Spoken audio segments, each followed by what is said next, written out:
il a monté une boîte d'informatique, il a enseigné les statistiques et puis à la retraite, il a fait des études d'hébreu à l'INALCO jusqu'au Master 2 qu'il a soutenu sur le Bund et il étudie beaucoup l'histoire juive. Dany est né en Israël et fils de sioniste, donc il est bien placé pour parler de ce sujet. Et voilà, bon, écoutez, je crois que je vais lui laisser la parole, à moins que Dany, tu aies autre chose à dire sur toi-même avant de commencer.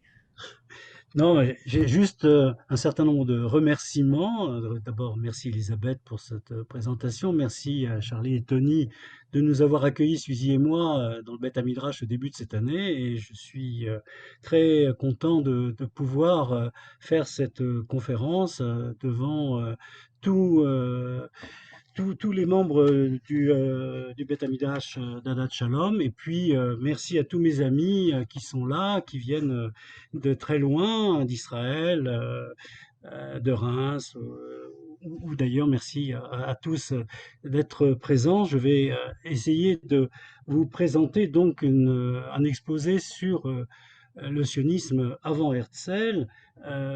Cet exposé euh, on connaît beaucoup, je dirais, quand on parle de sionisme, évidemment, la figure tutélaire du sionisme, c'est Theodor Herzl, qui en fait a commencé son activité entre guillemets sioniste en 1895-96, la publication de son livre L'État juif ou L'État des juifs pour être beaucoup plus précis dans la traduction, date de 1896 et puis le sionisme va se développer de manière politique, avec une organisation mise en place à partir du premier congrès sioniste qui se déroule en 1897, en août 1897.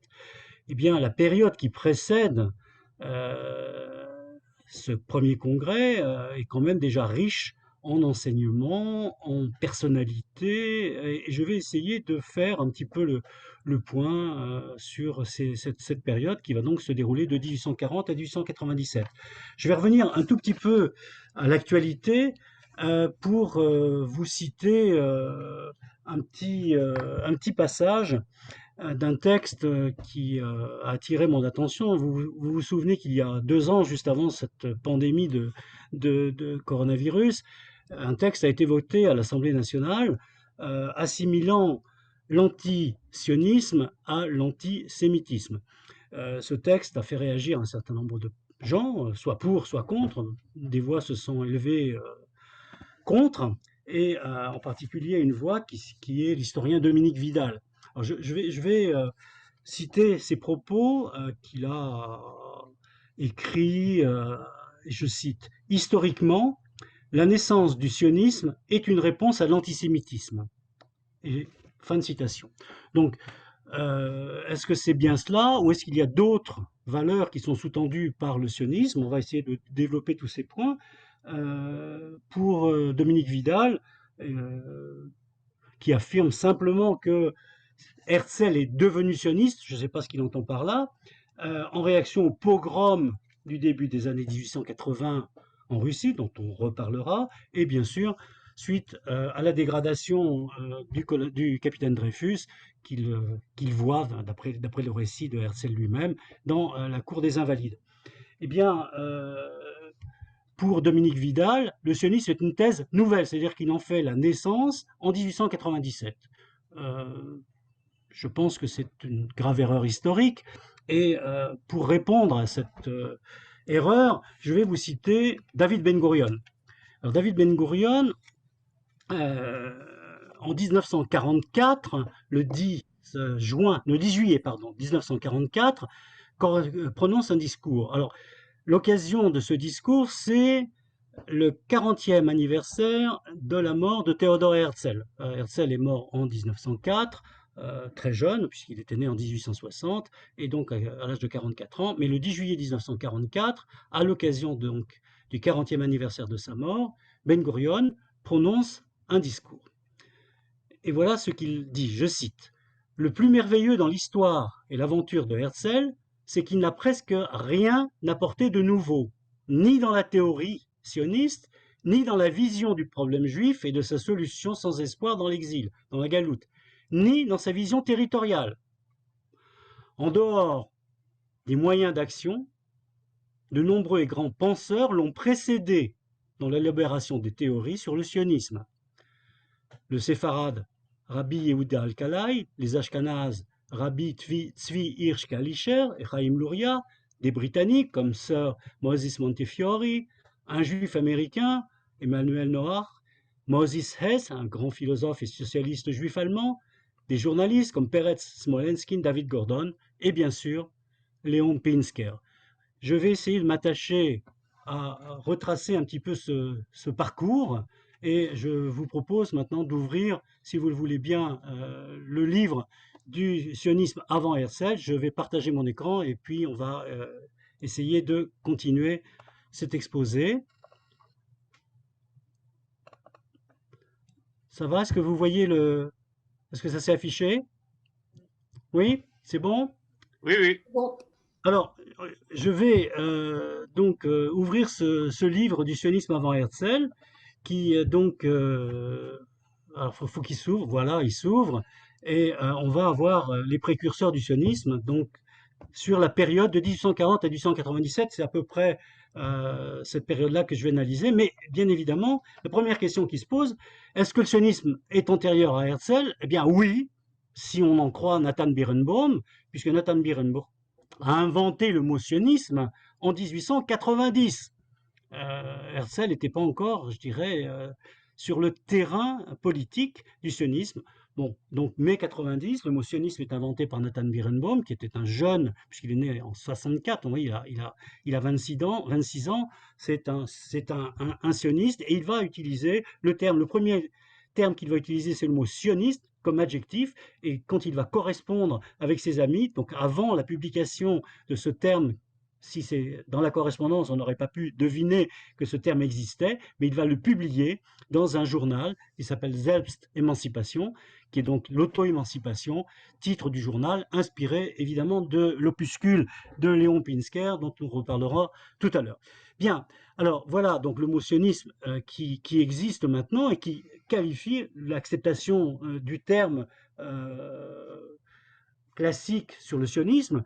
Et si je reprends la quatrième proposition du Congrès juif mondial, du premier Congrès juif mondial, eh bien, le sionisme, c'est une thèse, c'est un projet en vue d'obtenir pour le peuple juif en Palestine un foyer reconnu publiquement et garanti juridiquement. Bien, donc on est vraiment avec quelqu'un qui est un précurseur, un des précurseurs du sionisme politique. Bon, on reviendra sur la vie de Birnbaum tout à l'heure. Je voudrais maintenant avancer sur le mot sionisme. Je reprends une idée de Denis Charbit, qui est un grand spécialiste de la question, et qui décompose le mot sionisme en deux parties. Le mot Sion et puis la terminaison isme. Le mot Sion, c'est le Tzion, c'est une idée ancienne qui va se combiner avec une idée moderne. Donc on va conjuguer dans le sionisme tradition et modernité. Évidemment, le 19e siècle, qui est le siècle de l'éclosion du sionisme, voit se développer un certain nombre de ismes, si j'ose dire, d'idées, d'idéologies, le communisme, le libéralisme, le socialisme, j'en passe, etc. Et donc, vous voyez, d'après Denis Charbit, c'est cette conjugaison qui naît à une époque précise, le 19e, qui aurait peut-être pu naître qu'à cette époque-là. Et donc, mon plan va s'articuler sur cette base, donc de tradition et de modernité. Et donc, dans une première partie, je vais essayer de parler un petit peu, je dirais, de tradition. On va reparler de Tzion dans la tradition juive. Et puis après, je ferai une petite partie historique pour reprendre la partie émancipation des Juifs. Je ferai un détour par le millénarisme chrétien avant de vous faire un petit panorama rapide sur l'histoire au XIXe siècle et l'intervention des grandes puissances qui jouent un rôle et qui vont jouer un rôle important dans toute cette histoire. Et si vous le voulez bien, à ce moment-là, je ferai une petite pause qui vous permettra de poser des questions. Et puis on abordera la seconde partie, la deuxième et la troisième partie, qui va donc, je ferai un petit tour, une présentation de la géographie du monde juif, où sont les juifs, combien sont-ils. Je parlerai ensuite d'une affaire peut-être pas connue de tout le monde, qui est l'affaire de Damas, qui a des conséquences un petit peu partout, et à la fois dans la philanthropie, et à la fois pour la naissance de l'Alliance israélite universelle, qui va jouer un certain rôle en Eretz Israël. Et puis, évidemment, je parlerai des migrations juives, de l'Alia, avant de parler des personnalités elles-mêmes, dans une troisième partie, les personnalités qui ont développé la conscience nationale juive, ceux qui se sont, je dirais, le plus consacrés au développement de la langue hébraïque, à la fois à l'écrit avec des écrivains, le développement de la presse hébraïque qui a véhiculé les idées du sionisme, et puis l'oral avec évidemment des gens comme Eliezer Ben Yehuda. Et puis après, je terminerai mon exposé sur le premier mouvement organisé avant le Congrès juif mondial, avant l'organisation sioniste qui est créée par le premier Congrès juif mondial, que sont les Amants de Sion. Et puis on essaiera de dresser une conclusion avant de répondre aux éventuelles questions que vous aurez. Donc je vais commencer cette première partie par Sion dans les textes, hein, rapidement. Donc Sion, Tzion dans le Tanakh, dans la Bible, ça veut dire la cité de David. Il apparaît la première fois dans le deuxième livre de Samuel, donc, et David s'empara de la forteresse de Sion, qui est la cité de David. Donc on est bien au cœur de la cité de David. Pour nos amis de Jérusalem qui sont présents, ils savent exactement où elle se situe. Et donc on est à ce moment-là dans un cadre, une partie de Jérusalem. Sion, ça peut également signifier le sanctuaire de l'Éternel, hein, donc une citation que l'Éternel Tsevaot réside sur le mont Sion, mais de façon plus générale, ça va désigner soit la ville de Jérusalem, comme dans le fameux psaume 137, hein, sur les rives des fleuves de Babylone, là où nous nous assîmes et nous pleurâmes, au souvenir de Sion. Et donc Sion, là, signifie soit Jérusalem, soit la terre de Eretz Israël. Donc vous voyez, Sion va être un thème évidemment présent tout le temps dans la tradition juive. Après la destruction du deuxième temple, les Juifs sont en exil, et donc ils se réfèrent au texte pour affirmer donc, que l'Éternel mettra un terme à l'exil et qu'il ramènera l'Éternel, ton Dieu, dans le pays qu'auront possédé tes pères, selon la promesse qui avait été faite à Abraham, et tu la posséderas à ton tour, comme dit le Deutéronome. Et puis, évidemment, les prophètes qui vont développer le thème du retour des exilés, soit Isaïe, soit Jérémie. Je vous ai donné les textes ici, mais je dirais que il y a une présence permanente de la tradition, et qui est là, les textes sont là, les Juifs sont imprégnés du retour à Sion, et ça se traduit évidemment dans les prières du quotidien. On demande à Dieu de nous ramener et de ramener les exilés à son peuple d'Israël. On demande à Dieu de ramener euh, sa résidence sur le mont Sion.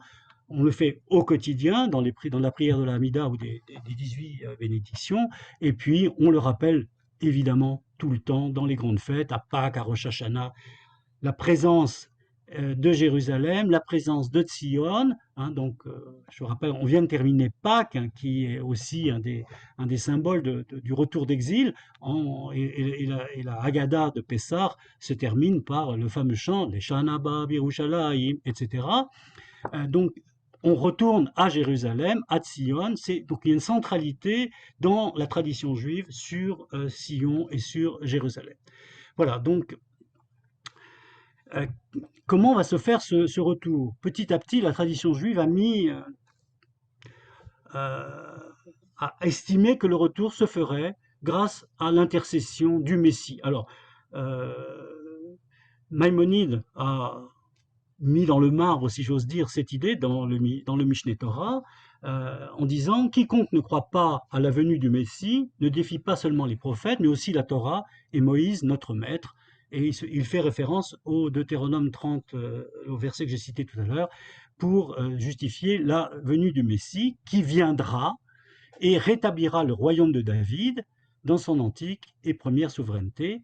Il construira le temple et rassemblera les exilés d'Israël. Donc on est dans un message religieux avec un messianisme qui sait quand le Messie va arriver. On connaît le fait que le Messie viendra, il passera par le mont des Oliviers, comme dit le prophète Zacharie, sur un âne.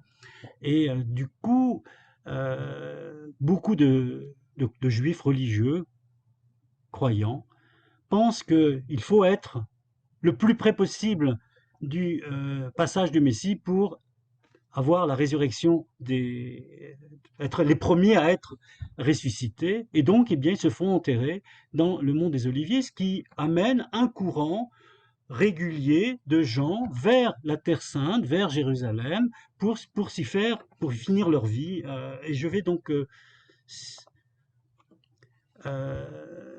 savoir, je vais vous parler dans quelques instants de grandes personnalités qui sont arrivées en terre d'Israël. Bon, mais quand est-ce qu'on va savoir que le Messie va arriver? Eh bien, le Messie va arriver quand il y aura des grandes douleurs. C'est comme quand un enfant vient au monde, il y aura les Chovlei à Mashiach, c'est-à-dire les douleurs de l'enfantement du Messie qui se traduiront en fait par des périodes de guerre et de troubles. Mais ces périodes de guerre et de troubles, qui est capable de déterminer si ce sont les périodes d'accouchement du Messie? C'est assez difficile à savoir. Et donc, il va y avoir des spéculations extrêmement nombreuses, d'où la présence dans le judaïsme de nombreux faux messies. Alors, on connaît tous l'épisode de Sabbatai Tzvi. Je voudrais vous projeter une petite carte. Donc vous voyez tous les petits carrés qui sont là, ce sont des lieux où il y a eu les messies. J'ai retenu, voilà, je vous donne deux petites étoiles là, qui sont 16e siècle. 16e siècle, juste après l'expulsion des Juifs d'Espagne. On ne peut pas dire que ce ne soit pas un événement absolument traumatique pour le peuple juif. Donc, évidemment, suite à cet événement traumatique, il y a eu des espérances messianiques qui se sont traduites par Molko et David Rehoubeni au XVIe siècle. Et puis, les massacres de Chmielniki en 1648 en Pologne, l'apparition de Sabbatai Tzvi au XVIIe siècle, hein, qui donc va focaliser les espérances messianiques d'un retour évidemment à Sion de certains. Donc certains font leur bagage, enfin c'est toute une histoire. Sabbatai Tzvi, comme vous le savez, va se convertir à l'islam et le messianisme de Sabbatai Tzvi va disparaître jusqu'à ce que renaisse au XVIIIe siècle un autre messie, Jacob Frank. Voilà. Et donc on est dans cette période. Alors simplement pour vous signaler que, vous voyez ma flèche là? Oui, vous voyez la flèche? Très bien. Bien, donc, vous voyez là, il y a un premier messie qui s'appelle David Alroy, qui est au XIIe siècle en Palestine. Eh bien, cette histoire messianique va être reprise au XIXe siècle par un certain Disraeli, qui fut un futur Premier ministre de Sa Majesté britannique. Voilà. Donc, le messianisme, c'est une chose. Maintenant, on va passer donc aux personnalités, aux groupes qui ont drainé toujours un courant vers Eretz Israël, vers la terre d'Israël, l'immigration religieuse. Yehuda Halevi, je vais commencer par Yehuda Halevi, parce que Yehuda Halevi, qui est donc un poète espagnol du 12e siècle, qui a fini, donc qui est parti en terre d'Israël. Je vais, si vous le voulez bien, vous lire, voilà, quelques lignes d'un poème de Yehuda Halevi qui s'appelle Mon cœur est au levant, moi au bout du ponant. Donc, Libi bemizrach ve anochi besof ma'arav. Comment goûter l'aimer et comment les aimer, respecter mes serments, tenir mes jurements, lorsque Sion encore à Édom appartient, quand je suis dans les liens où m'enchaîne le mort. Oh, quelle aise à quitter l'Espagne et tous ses biens, tant à cœur il me tient, tant il me serait cher d'aller voir la poussière du temple dévasté. Voilà, donc aspiration de Juda Lévi à aller en terre d'Israël, et ce qu'il fera, et puis malheureusement, il mourra à Alexandrie avant d'avoir pu poser le pied sur la terre d'Israël en 1140. Bien, alors, toujours un tout petit peu plus tard, Rabbi Yechiel de Paris, qui pour certains est connu, c'est le rabbin qui a défendu le Talmud dans la fameuse controverse de Paris, qui a malheureusement abouti à la condamnation des Juifs et du Talmud, et qui a donc entraîné le brûlement du Talmud en place de Grève en 1240, au temps du bon roi Saint-Louis, comme on dit dans l'histoire de France. Et puis donc suite à cette histoire, eh bien Rabbi Yechiel et toute sa yeshiva décident de partir s'installer à Saint-Jean-d'Acre. Donc il part, et il est rejoint quelque temps après par Moshe ben Nachman Gerondi, donc le Nachmanide, Ramban, qui lui, de son côté, 20 ans après Rabbi Yechiel de Paris, eh bien, va faire la disputation de Barcelone, qui est aussi une accusation contre le Talmud, et surtout qui accuse euh, les Juifs de n'avoir pas reconnu le Messie, c'est-à-dire la venue de Jésus-Christ, et évidemment en présence du roi d'Aragon Jacques Ier, et évidemment comme je dirais les dés sont pipés, et bien évidemment le Talmud sera condamné, Nachmanide partira et s'installera également à Saint-Jean-d'Acre. Alors, maintenant, il y a une période un peu, toujours à propos des Juifs d'Espagne, une période un peu particulière qui est l'ouverture, une migration un peu plus importante, plusieurs milliers de Juifs qui arrivent à Tzfat, à Safed, juste au moment où, au XVIe siècle, après l'expulsion des Juifs d'Espagne, Soliman le Magnifique, donc conquiert la terre d'Israël, c'est lui qui va faire les murailles de Jérusalem, et donc il accueille favorablement donc ce responsable de l'Empire ottoman, ce sultan de l'Empire ottoman, accueille favorablement les Juifs qui vont s'installer à Tzfat, et donc il y aura un courant important de quelques milliers de Juifs qui vont s'installer à Tzfat et vont faire revivre la ville de Tzfat qui végétait depuis l'exil de 70. Bon, deux personnalités qui sont à retenir, dont Joseph Nassi et sa tante, la señora Dona Gracia Mendes, qui vont, par le fait que Joseph Nassi, qui a été nommé duc de Naxos par le sultan, va avoir comme héritage de son duché la possibilité de faire revivre la ville de Tibériade, qui était complètement tombée avec pratiquement plus personne dedans, et donc la rénovation, la ville de Tibériade va renaître à partir du XVIe siècle grâce à Don Joseph Nassi et à la Señora. Voilà. Un peu plus tard, autre migration un peu plus importante, les disciples du Gaon de Vilna, toujours en liaison avec le messianisme, puisque l'arrivée du Messie est prévue pour 1840, d'après tout un tas de calculs très savants que je n'oserais faire, mais 1840, ça correspond à un chiffre rond, c'est l'année 5600, l'année hébraïque 5600, et alors dès qu'il y a des chiffres ronds, on a ou bien des noms un peu difficiles, comme par exemple il y a quelques années, il y avait les lettres de je ne sais plus quelle année, faisait Tachmid, et donc c'était la destruction, et donc la destruction, c'était l'ère messianique qui arrivait, etc. Enfin, donc il y a tout un tas d'élucubrations qui se font, et le Messie est prévu pour 5600, mais il faut le préparer, le Messie. Et donc le Gaon de Vilna, qui est décédé entre-temps, envoie ses disciples.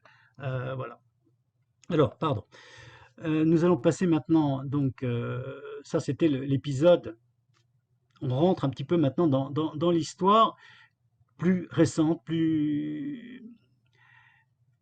qui correspond donc à notre époque un peu plus moderne. J'écoutais une conférence de notre ami Dominique Bourrel sur la Haskalah, puisque c'est un des grands spécialistes, qui disait Moses Mendelssohn voulait que les Juifs se sécularisent, qu'ils apprennent la langue du pays, qu'ils arrêtent de parler le jargon, je ferme les guillemets. Et Dominique Bourrel disait, il a gagné. Aujourd'hui, on ne conçoit pas qu'un juif français ne parle pas français, qu'un juif américain ne parle pas anglais, ou qu'un juif espagnol ne parle pas espagnol. Donc aujourd'hui, les juifs ne parlent plus ni le ladino, ni le judéo-espagnol. C'est peut-être dommageable, et maintenant il faut qu'ils retournent à l'INALCO ou à Paris 3 pour apprendre, mais on parle avec la langue du pays, on porte les vêtements séculiers, donc la sécularisation, c'était pas du tout gagné à l'époque, et il faut essayer de se conduire comme des autres personnes de l'État dans lequel on est. Et donc, il faut qu'on soit également loyaux envers l'État et qu'on retrouve un certain nombre de métiers, etc. Donc, à l'époque, Moses Mendelssohn, qui invente un petit peu cet esprit de la Scala, bon, que certains assimilent aux Lumières, donc c'est la même période que la Aufklärung en Allemagne ou les Lumières en France. Le, je dirais le rabbin Moses Mendelssohn, qui est un philosophe, on sait qu'il a gagné un prix de philosophie devant Kant, et donc dont l'œuvre la plus classique, la plus connue, c'est Jérusalem, dans laquelle il explique qu'il faut séparer la religion de l'État. Et donc, évidemment, cette œuvre va inspirer un certain nombre de réflexions, en particulier en France, où Moses Mendelssohn est connu de Mirabeau, de l'abbé Grégoire et d'un certain nombre d'autres gens. Moses Mendelssohn va traduire la Bible en allemand, il va l'écrire en caractère hébraïque, parce que les Juifs de l'époque ne savaient pas lire l'allemand, et pour qu'ils puissent se familiariser avec la langue allemande. Lui, Moses Mendelssohn, parlait plusieurs langues, évidemment, en dehors de l'allemand et de l'hébreu. Alors, la Haskalah, ça a une importance considérable, puisque à partir du moment où ce mouvement se met en route, eh bien, on va s'ouvrir vers le monde, vers les autres idéaux, vers les autres pensées. Et petit à petit, la Haskalah va s'étendre. Vous voyez cette carte jusqu'aux confins de la Pologne, la Russie en 1850. Voilà, donc avec des centres, vous voyez, des sceaux qui se trouvent ici, qui est le lieu de naissance de Moses Mendelssohn, Berlin, Francfort, Prague, etc. Et donc, on se trouve ici donc dans ce qu'on appelle la zone de résidence, c'est-à-dire la partie où sont après les traités, l'histoire est agitée pour la Pologne, les Juifs sont assignés à résidence à la fin du XVIIIe siècle, assignés à résidence. Ils ne peuvent pas se déplacer librement en Russie, qui vient de prendre à la fois la Pologne, etc. Alors, donc la Haskalah, ce mouvement va avoir des nuances entre ce qui se passe en Allemagne, où la Haskalah est très importante, le mouvement prend très vite des formes, et ce qui va se passer en Russie, mais on y reviendra un tout petit peu plus tard. En attendant, ce mouvement des Lumières conduit vers une demande d'émancipation, c'est ce que demandait Moses Mendelssohn, c'est ce que va accorder le premier, la Révolution française, et bien évidemment avec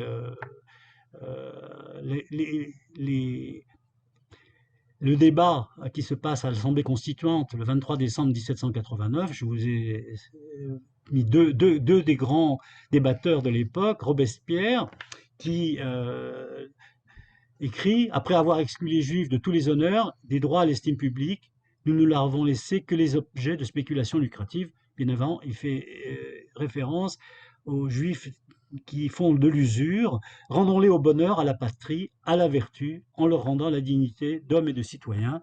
Donc, émancipation politique. Et Stanislas de Clermont-Tonnerre, qui prononce cette phrase devenue célèbre, il faut tout refuser aux Juifs comme nation, il faut tout leur accorder comme individu. C'est le début de l'émancipation politique. Et cette phrase va trouver son aboutissement eh bien, par le décret de l'Assemblée nationale le 27 septembre 1791 qui accorde la citoyenneté aux Juifs. Donc c'est le premier État européen qui l'accorde, sachant que, on le verra dans quelques instants, les États-Unis l'avaient déjà accordé un petit peu auparavant dans leur déclaration d'indépendance. Voilà. Donc en Europe, cette émancipation va d'abord se propager par je dirais les conquêtes napoléoniennes. Donc, il se passe des phénomènes un petit peu spéciaux, puisque Napoléon, lors de ses conquêtes, accorde la citoyenneté aux Juifs, et dès que il a un retour en arrière, puisque l'Allemagne retrouve sa souveraineté, la Pologne, etc., eh bien tous ces gens-là vont reprendre leur, ces textes de liberté accordés aux Juifs et donc vont revenir à l'Ancien Régime. On est vraiment dans un retour à l'Ancien Régime et ça va même quelquefois être beaucoup plus dur. Par exemple, en Allemagne, eh bien, on va laisser le choix aux Juifs soit de se convertir et on va leur dire si vous n'êtes pas content, bien, en gros partez, hein, mais vous pouvez pas. Si vous voulez être citoyen, il faut vous convertir. Sinon, vous n'êtes pas. Donc le choix c'est clair. Vous voulez rester juif, vous ne devenez pas citoyen. Vous voulez être citoyen, eh bien vous allez vous convertir. Et donc c'est ainsi que les fils de Mendelssohn se convertissent, etc. Bien, donc vous avez peut-être vu que la Russie ne va accorder l'émancipation juive qu'à la Révolution russe en 1917, que la Grèce, qui est créée en 1829, va accorder tout de suite l'émancipation aux Juifs. Donc il y a euh, 100 ans, même plus, 120 ou 130 ans entre la première émancipation en Europe et l'émancipation à peu près totale en Europe. Hors de l'Europe, les États-Unis en 1790, le Canada, le Brésil, donc le monde entier finalement, mais c'est un processus qui est très long et on voit quand même qu'il se manifeste au cours du 19e siècle. Donc on est vraiment là dans une évolution très importante. Bien évidemment, cette émancipation, cette sécularisation dont j'ai parlé tout à l'heure fait que le juif, entre guillemets, ne porte plus de signes distinctifs, il n'a plus de chapeau comme au Moyen Âge, il n'a plus de rouelle, il n'a plus de... Bon, on sait ce que les nazis feront avec la volonté de re-identifier les juifs avec l'étoile jaune, mais le juif se fond dans la population, il n'est plus visible, et ça va alimenter, et bien évidemment, des théories qui vont finalement faire évoluer l'antijudaïsme, c'est-à-dire les juifs en tant que religion, vers un antisémitisme. Le juif n'est plus identifiable, on va le voir partout, ils sont partout, ces juifs. On va parler de cosmopolitisme, on va parler de complot, avec par exemple le fameux protocole des juifs de Sion, qui sera, lui, un petit peu plus tard, et qui se développera en Russie en 1907, mais on est vraiment ici dans un contexte, et donc le mot d'antisémitisme qui est forgé par un Allemand, Wilhelm Marr, en 1879, qui repose sur un concept d'inégalité des races, sachant que donc la race aryenne ou la race européenne est supérieure à d'autres races, dont la race juive, et on aura au fur et à mesure du temps, un antisémitisme de gauche. Le juif est considéré évidemment comme le capitaliste, c'est les Rothschild, c'est eux qui tiennent la banque, les Warburg et autres, ou bien ce sont les révolutionnaires, il n'y a qu'à voir, et les Trotsky, et les Marx, et les autres. Donc on va toujours avoir on va trouver un antisémitisme dans tous les groupes politiques ou toutes les idéologies. En Allemagne, voilà, un certain nombre de gens en Russie, en France. Alors, je veux mettre un petit peu un accent sur la Russie.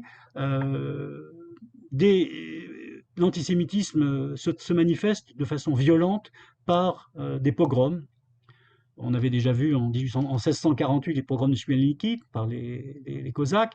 Ça continue, hein. Donc c'est pas simplement les pogroms de 1881, mais ça n'arrête pas, hein. Donc pogrom, donc la populace qui débaroule dans les shtetl et qui va tuer des juifs, violer des femmes et brûler les maisons.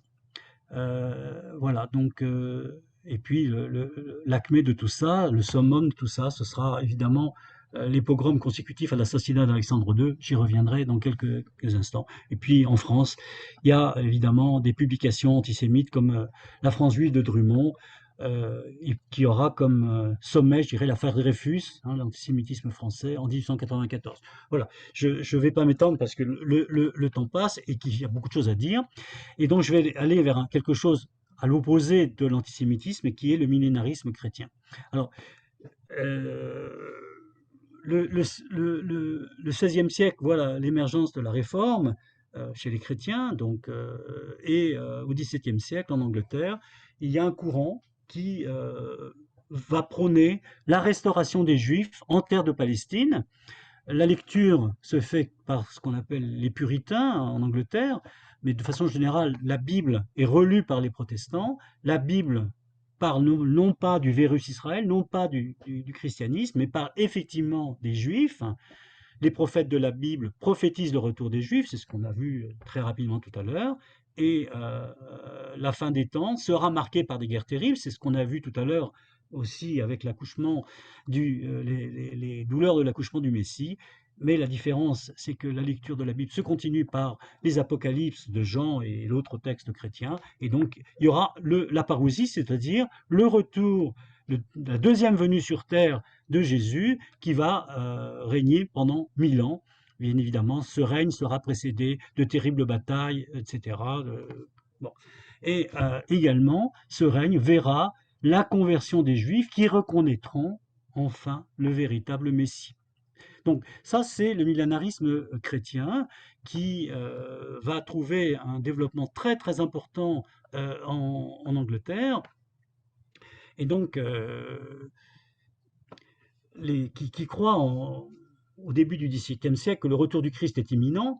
Donc on est un peu en parallèle avec l'histoire des faux messies. En permanence, on analyse les événements en disant c'est les catastrophes et donc c'est le Messie qui va revenir. Donc si les catastrophes sont présentes, eh bien il faut tout faire pour que la prophétie s'accomplisse. Et pour que la prophétie s'accomplisse, les millénaristes disent il faut d'abord que le peuple juif retourne à Sion avant que le Christ puisse revenir. Et donc, d'après les textes, il faut une analyse des textes, ils disent il faut aussi que non seulement les Juifs reviennent, mais toutes les tribus d'Israël. Alors, on va se retrouver avec un débat entre Cromwell et les puritains en Angleterre et Menassé ben Israël. Alors, c'est une histoire très intéressante puisque bon, la période républicaine de l'Angleterre, Olivier Cromwell, qui est un puritain, lui pense que évidemment il croit aux thèses millénaristes, hein, donc il va se laisser convaincre, si j'ose dire, par un rabbin d'Amsterdam qui s'appelle Menassé ben Israël et qui va lui dire eh bien, il est temps que la prophétie se réalise, et la prophétie va se réaliser en deux temps. Le premier temps, c'est qu'il faut absolument que les Juifs soient dans toute la dispersion, elle doit être complète. Or, l'Angleterre, il n'y a pas de Juifs, puisque les Juifs en ont été exclus en 1290. Donc, avant de faire tout le processus de millénarisation, eh ben, il faut d'abord que les Juifs reviennent en Angleterre. s'ils reviennent en Angleterre, ils seront dans tous les pays de la terre, de la dispersion, et ensuite, eh bien, on pourra les faire revenir, les convertir, etc. Mais ça, c'est votre problème aux chrétiens. Mais nous, il faut déjà qu'on revienne en Angleterre. Bon, il a d'autres idées en tête, évidemment, que des idées religieuses. Mais c'est Israël. Il prêche un petit peu pour le développement du commerce des juifs d'Amstello-Damois. Mais bon, c'est pas grave. Et il écrit un bouquin qui s'appelle L'Espérance d'Israël, Mikvé Israël, qui sera le nom de l'institution créée par l'Alliance israélite il y a dans quelques 150 ans après, non, 220 ans après, et l'Espérance d'Israël, c'est un petit bouquin qui raconte qu'on a trouvé les 10 tribus perdues d'Israël en Amérique du Sud. Et donc, et qu'ils ont déjà été convertis. Donc on a déjà le premier pas. Donc il convainc Cromwell et les puritains anglais en disant, vous voyez bien, on a retrouvé les 10 tribus perdues, c'est le début, ils se sont déjà convertis, c'est le début de la conversion, c'est le début du messianisme, et donc il faut que vous nous aidiez à ce que la prophétie s'accomplisse entièrement.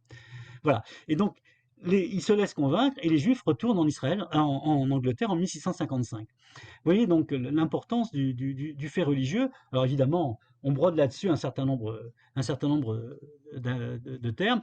Le mot british serait issu du mot Brit-ish, l'homme de l'alliance, et donc il est clair qu'il faut que les Anglais aident les Juifs à s'installer. Bien, alors la deuxième phase du millénarisme chrétien, c'est ce qu'on appelle le dispensionnalisme, c'est-à-dire une thèse développée par John Darby qui va découper le temps en 7 grandes périodes qu'on appelle des dispensations, 7 périodes qui correspondent à 7 différentes phases de la volonté de Dieu sur la terre. Bon, il se trouve que d'après le dispensationalisme de John Darby, eh bien, on en est au XIXe siècle, à la 6e période. Donc on est presque au bout de la 7e période, qui est la septième période, qui est évidemment la période de l'arrivée de la parousie. Et donc on est très proche, et donc il faut absolument tout faire pour que les Juifs reviennent sur leur terre. Et cette thèse en Angleterre ne fait pas beaucoup d'émules. Par contre, elle est reprise aux États-Unis par des évangélistes qui reprennent évidemment toutes ces hypothèses et qui attendent l'arrivée du Messie. Concrètement, il ne se passe pas grand-chose, sauf avec le révérend William Blackstone, dont je vais parler dans quelques secondes. Juste un petit coup d'œil, simplement, parce qu'on parle des évangélistes actuellement. Eh bien, actuellement, il y aurait entre 40 et 60 millions d'évangélistes qui suivent cette théorie et qui soutiennent donc qu'on est dans l'ère de la dernière dispensation et que, évidemment, on n'est pas loin de l'arrivée du Messie. Je rappelle que, sous-entendu, on va convertir les Juifs et que tous les Juifs reconnaîtront évidemment la véracité du message christique. Cette véracité va être utilisée entre guillemets par les sionistes qui vont dire bah, aidez-nous déjà à faire l'étape et quand le Messie viendra, on verra si c'est la deuxième fois qu'il vient ou si c'est la première fois. Mais pour l'instant, aidez-nous. Voilà. Donc vous voyez le slogan My boss is a Jewish carpenter. Donc vous voyez le slogan des évangélistes modernes, hein, donc qui ont des réseaux de télévision, etc., qui sont extrêmement puissants aux États-Unis et qui auraient voté aux élections entre 80 à 80% pour Donald Trump. Hein. Voilà. Donc, alors je reviens sur William Blackstone. Alors William Blackstone, c'est une personnalité absolument fascinante. Donc, vous voyez, ces dates 1841-1935, qui écrit en 1878 un livre Jesus is Coming. Donc, on est dans la thèse dispensationaliste, et qui fait un voyage avec sa fille en 1888 en Terre Sainte. Et là, il revient de ce voyage et il dit, c'est pas les sionistes qui ont dit ça. C'est un chrétien, et je souligne quand même ce fait, que c'est une terre sans peuple pour un peuple sans terre. Phrase que l'on prête toujours aux sionistes. Et alors, suite à ce voyage, il décide de faire quelque chose, c'est l'acte absolument incroyable, il va mettre en place une pétition. Il va réunir une pétition qui s'appelle le Monument Blackstone. Il réunit 450 signatures de notables, de sénateurs, de grandes personnalités, et qui va présenter au président Harrison.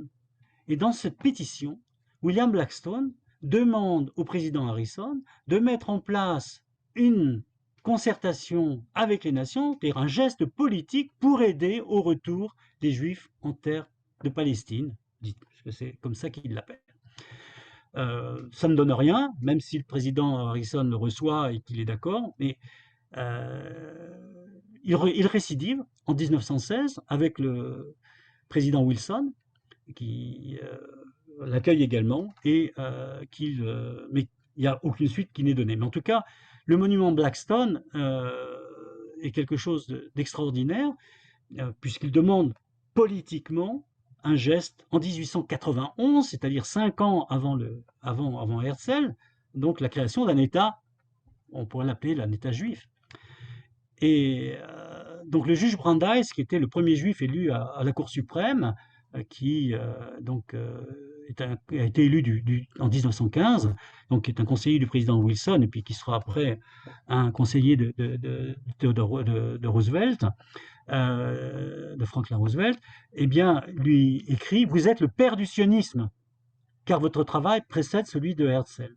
Donc là, on est vraiment face à quelque chose d'extraordinaire, c'est-à-dire la mise en place de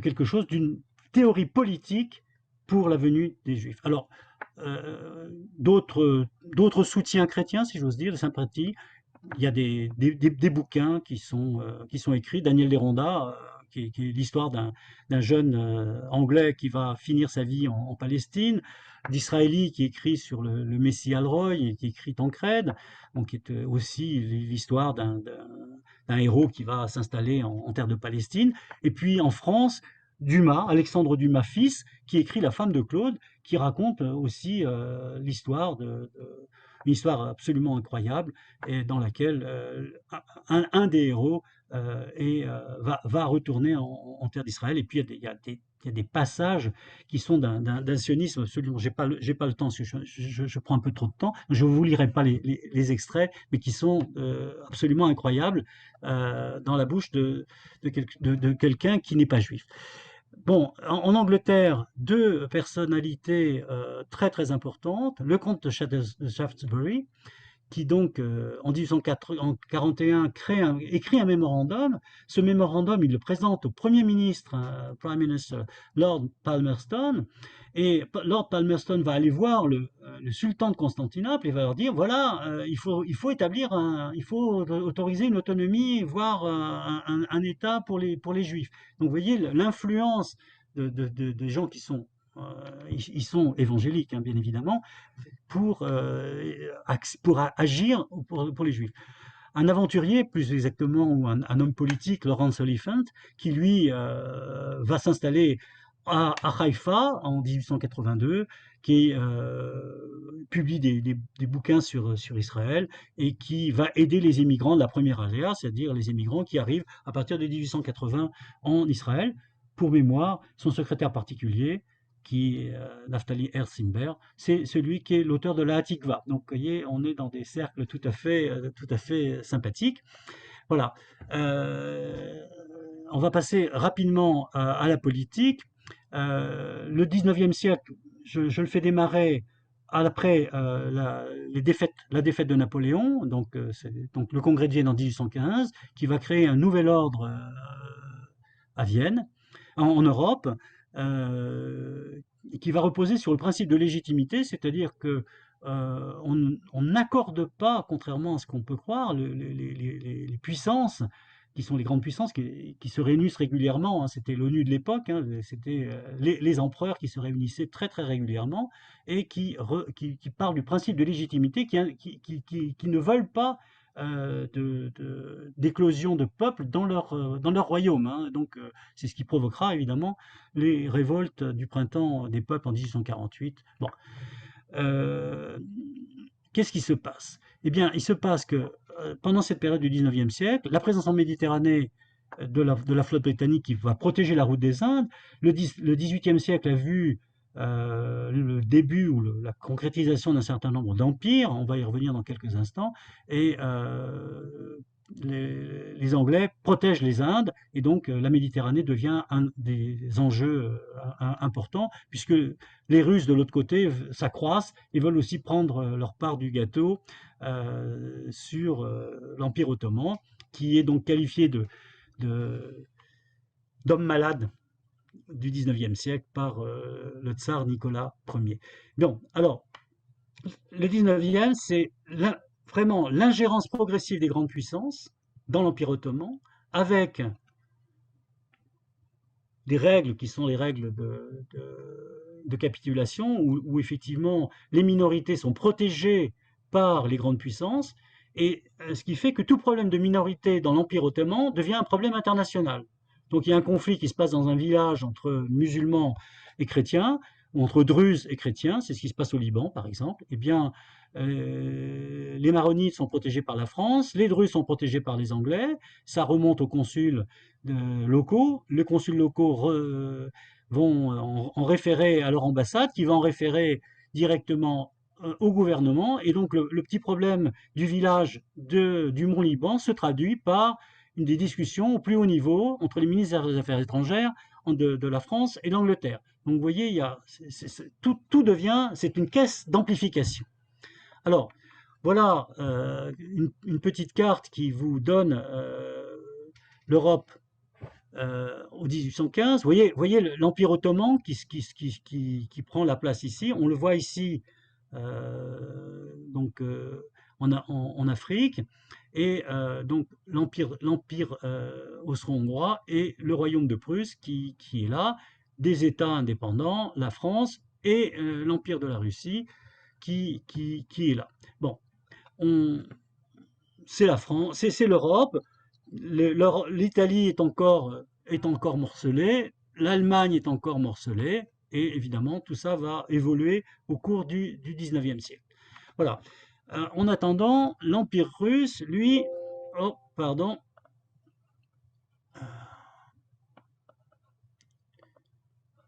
Alors, attendez, j'ai un petit problème technique, j'arrive pas à fermer mon écran, voilà. Voilà. Donc, l'Empire russe, vous voyez toutes les zones vertes ici, ce sont les conquêtes de la Russie sur l'Afghanistan, sur le Caucase et l'Empire ottoman. Voilà, donc ce sont les avancées. Donc vous voyez que la Russie s'étend territorialement, et là, on a en bas les Indes britanniques, les colonies britanniques, qui vont rentrer en conflit avec l'Afghanistan. Vous voyez, les conflits de l'Afghanistan, c'est pas récent, hein, c'est très ancien. Ça se passe au 19e siècle, avec la conquête des Indes, qui elle remonte à 1750. Hein. Bon, donc, voilà maintenant les empires tels qu'ils apparaissent. Donc, on est dans les empires ici vers 1800. On voit encore la grande présence de l'Empire ottoman. On voit ici les empires britanniques. Vous voyez que le reste du monde est pas du tout sous l'emprise de l'Europe, mais que si je me réfère quelques années plus tard, un siècle plus tard, vous voyez que toute l'Afrique est dominée par les empires. Donc le 19e siècle, c'est le développement des empires, c'est le développement des territoires dominés par les Occidentaux. Et bien évidemment, un des territoires sur lesquels vont se battre les Occidentaux, c'est sur le territoire sur la route des Indes, puisque les Anglais vont vouloir protéger la route des Indes. L'ouverture du canal de Suez en 1869 va faciliter évidemment le transport des bateaux, mais il faut protéger ce bateau, et donc tout ce qui est autour du canal de Suez, l'Égypte, la Palestine, tout ça va faire l'objet évidemment de débats. Eh bien, l'Empire ottoman au XIXe siècle va perdre, vous voyez, les frontières de l'Empire ottoman qui étaient là. La Russie va en prendre une partie, l'Europe va en prendre une partie, et les États indépendants vont se créer. Donc ça, c'est le XIXe siècle. Naissance des nationalités, naissance des nationalismes, je vous rappelle que le traité de Vienne, en 1815, disait intégrité des territoires. Oui, sauf pour l'Empire ottoman. On est d'accord pour que l'Empire ottoman, lui, il fasse accueil des nationalités. Alors, évidemment, l'Empire ottoman a des faiblesses. Il essaye de se réformer. Entre 1839 et 1876, eh bien, ces transformations, ce qu'on appelle les tanzimat, il y a une modernisation de l'État, il y a une meilleure organisation des milliers, et il y a quelque chose d'intéressant, c'est que l'Empire ottoman accorde aux Juifs exactement ce qu'accordait la Révolution française, mais à l'envers, c'est-à-dire on donne tout aux Juifs en tant que groupe, rien en tant qu'individu. Donc en fait, le millet, qui est un groupe confessionnel, va gérer, donc le Chacham Pachi, donc le grand rabbin de Constantinople, qui va gérer les Juifs de Palestine. Eh bien, les Juifs de Palestine sont gérés par la loi juive, et par contre, ils ont la citoyenneté, ils peuvent voter. Voilà. Alors, les nationalités dans l'Empire ottoman, c'est ce qu'on vient de voir. La première État qui revendique sa nationalité, c'est la Grèce. Alors, ce qui est intéressant dans la Grèce, c'est le chemin qui est parcouru. Bon, euh, on ne va pas faire de la philosophie sur ce qu'est une nation, comment les différentes formalités, les différentes définitions entre les définitions françaises et les définitions allemandes, et donc il y a toute une philosophie de la nationalité. En tout cas, en toute cause, la Grèce naît de façon religieuse, c'est-à-dire c'est la Grèce qui naît parce que c'est une nation chrétienne qui est dans un empire musulman. Et donc, évidemment, puisque c'est une nation chrétienne, elle va être aidée par les grandes puissances. Bon. Et puis ensuite, il y aura un processus de balkanisation qui conduit à l'indépendance de la Bulgarie, la Roumanie et le Monténégro. Évidemment, l'empire austro-hongrois qui va prendre des provinces, et tout ça va aboutir, en fin de compte, comme vous le savez, à la Première Guerre mondiale. Mais tout ça ne se fait pas sans mal. Dans le reste de l'Europe, bon, il y a le printemps des peuples dont on a parlé tout à l'heure rapidement, hein, qui se révoltent contre leurs dirigeants. En France, vous voyez que la République et la Deuxième République est proclamée, et qu'en Autriche, Metternich est contraint de fuir la cour. Bon, tout ça se rétablit. Je ne rentre pas dans l'histoire de chaque pays, c'est trop compliqué. Bon, ce qui est important, c'est en Europe, il y a l'unité italienne, l'unité allemande, qui se font, comme je l'ai expliqué tout à l'heure, et cette unité va gérer évidemment des idées, va donner des idées, en particulier au philosophe Moses Hess, qui va en parler. Bien. Alors, je vais passer sur la guerre de Crimée et sur les guerres parce que j'ai pas le temps. Donc, simplement en résumé, il y a plus d'une dizaine de guerres entre la Russie et la Turquie au XIXe siècle. On connaît la guerre de Crimée, la plus importante de 1853 à 1856, dans laquelle interviennent les grandes puissances. Une fois on gagne, une fois on perd. Ce qu'il faut savoir, c'est que le traité de Berlin, dernière guerre russo-turque, en 1878, eh bien, on a de nouveau des pertes de territoire de l'Empire ottoman.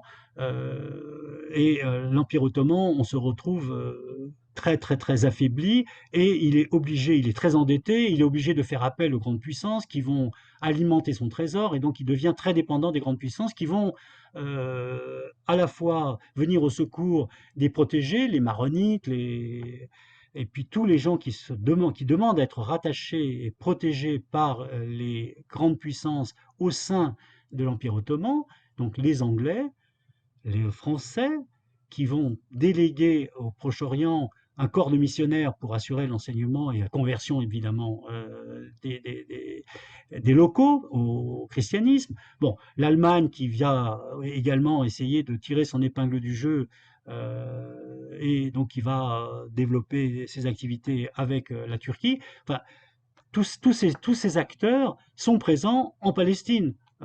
Si vous regardez ce qui se passe à Haïfa, vous avez le quartier allemand, donc la Moshava germanique, vous avez exactement la Moshava germanique aussi à Jérusalem. Si vous regardez et tout ça date du 19e siècle. si vous regardez ce qui se passe aussi au niveau des hôpitaux, au niveau des centres de santé, au niveau des centres d'éducation, eh bien vous voyez la présence soit des Templiers allemands, soit des missionnaires russes, soit des missionnaires anglais et des missionnaires français qui représentent 90% de tous les missionnaires du coin, qui sont présents et qui essayent de développer leur présence et leur centre d'intérêt. Donc tout ça est extrêmement compliqué et on se retrouve avec des enjeux importants. Alors ça c'est sur l'Empire ottoman. Et pour terminer la partie historique, je vais revenir sur l'assassinat d'Alexandre II le 1er mars 1880, qui va avoir une influence absolument fondamentale, puisque suite au pogrom qui se déroule en Russie, qu'on va appeler Asufot Banegev. Alors, ce terme va être utilisé par les journalistes juifs de l'époque pour mettre en œuvre et en évidence le fait que on ne peut pas parler directement sous peine d'être censuré par la presse russe. Et donc, on va utiliser un euphémisme, Asufot Banegev, ça veut dire la tempête dans le sud du pays. Et donc, c'est les tempêtes qui se font du côté de l'Ukraine et d'Odessa, etc. Bien. Les conséquences de l'assassinat d'Alexandre II et les lois qui sont promulguées par son successeur Alexandre III, l'interdiction de résider dans les campagnes, numerus clausus dans les universités, expulsion de villes, profession interdite, le judaïsme va suivre une transformation absolument énorme, paupérisation, développement du prolétariat, qui va entraîner des grandes migrations du judaïsme et le développement des idéologies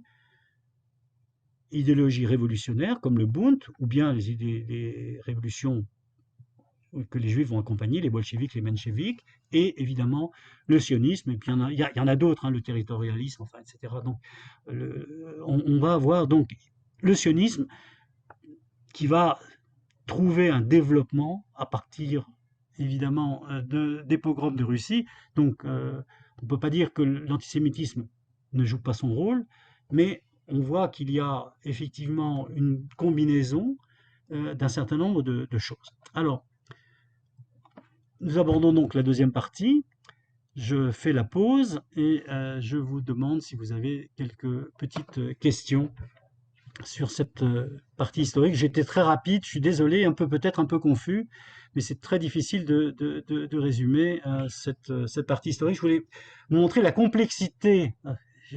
Donc peut-être que dans mon bafouillage, vous avez peut-être perçu la complexité de cette histoire, qui a également une dimension climatique que je voudrais souligner, ce trait climatique qui est enseigné par Henri Laurens au Collège de France, spécialiste des questions arabes, et qui dit que la fin du petit âge glaciaire se déroule en 1850, c'est-à-dire que il y a une période de 300 ans, 1550 à 1850, où il y a un refroidissement climatique qui fait que la population du bassin méditerranéen s'éloigne des rives de la Méditerranée pour habiter dans les collines. Et à partir de 1850, on trouve que ces habitants vont aller vers les plaines côtières. Et donc les villes du bassin méditerranéen, que ce soit au Proche-Orient ou ailleurs, mais surtout au Proche-Orient, les villes de Beyrouth, les villes de Saint-Jean d'Acre, la ville de Haïfa, la ville de Jaffa, vont trouver un développement à partir de cette époque. Et donc on a des accroissements de population absolument colossaux qui vont se faire à ce moment-là. Et donc, il va y avoir évidemment, euh, il va falloir les équiper, il va falloir les instruire. Donc, il va y avoir évidemment une volonté, encore une fois, de s'approprier ce développement. Et donc, la francophonie va naître grâce aux missionnaires français de cette époque, dans le Liban et dans tout le Proche-Orient, grâce à ce déploiement. Voilà, j'ai une petite parenthèse terminée sur le climat. Est-ce que vous avez des questions? D'abord, merci beaucoup pour ce panorama énorme historique. Et puis, moi, j'ai une toute petite question à laquelle tu répondras certainement facilement. Je ne sais plus Mendelssohn et le sionisme, parce que tu as évoqué bien sûr Mendelssohn et tout ce qu'il a apporté, mais quelle était son attitude par rapport à Sion et au sionisme? Je ne me souviens. Alors, je ne pense pas que Mendelssohn se soit intéressé du tout à cette problématique. Il parlait de l'immortalité de l'âme, il parlait de philosophie, il parlait de beaucoup de choses. Le retour d'exil, c'était pas sa préoccupation, me semble-t-il, hein. S'il y a quelqu'un peut me contredire, mais je ne pense pas qu'il ait laissé des écrits sur cela. Je pense que sa préoccupation, c'était les Juifs de son époque, de les faire sortir du ghetto. Donc la fin du ghetto, c'était pour lui le plus important, et que les Juifs retrouvent une dignité. Et voilà, je pense que c'est surtout ça. Excuse-moi, est-ce qu'on peut pas penser que finalement la Scala, c'est le contraire du sionisme, puisque en fait, c'est d'essayer de s'intégrer le plus possible en tant que citoyen dans la société, dans le pays d'accueil, et donc de réserver le judaïsme à la sphère privée, donc, avec tous les échecs que ça a entraîné. Est-ce que c'est pas complètement impossible Je pense que tu as partiellement raison. Je pense que tu as partiellement raison. La Scala, c'est, comme je l'ai indiqué tout à l'heure, la volonté d'intégration, la volonté d'être des citoyens des pays, mais c'est aussi parce qu'il y a eu cette élite intellectuelle qui s'est créée, qui a pris conscience de ses racines, que ça a donné le sionisme. Il n'y aurait pas eu cette élite, ça aurait été peut-être beaucoup plus long. Voilà. Je pense que il y a eu deux courants, hein. Je pense que la Haskalah a eu deux conséquences. Il y a eu une conséquence d'assimilation et une conséquence de prise de conscience du judaïsme. Les deux courants sont absolument clairs. tu ne crois pas que en fait, les gens qui sont allés vers leurs racines et qui sont allés vers le sionisme sont justement parce qu'ils ont pris conscience de l'échec de la Scala, du fait qu'eux voulaient s'assimiler, mais que finalement, on ne les acceptait pas? Non, enfin, C'est plus on va y revenir rapidement tout à l'heure, effectivement, sur les conséquences, en tout cas la prise de conscience de Pinsker, hein. C'est l'idée de Pinsker qui dit la Haskalah est un échec, et donc il faut revenir à une réflexion différente.